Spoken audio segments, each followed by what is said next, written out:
আমরা যদি কেউ না ভাবি আখেরাত কার জন্য, এই কোরআন তাহলে কার জন্য নাজিল হলো বাবা?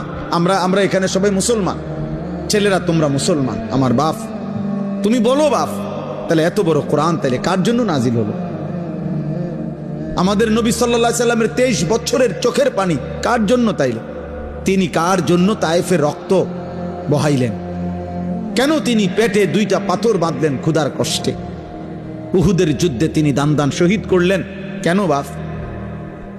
সারা রাত দাঁড়িয়ে থেকে ফজরের আজান পর্যন্ত নবী কাঁদতেন, চোখের পানি ফেলতেন।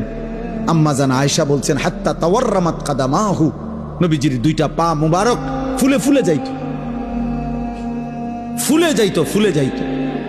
উম্মতের জন্য কাঁদতেন, উম্মতের জন্য কাঁদতেন, উম্মতের জন্য কাঁদতেন।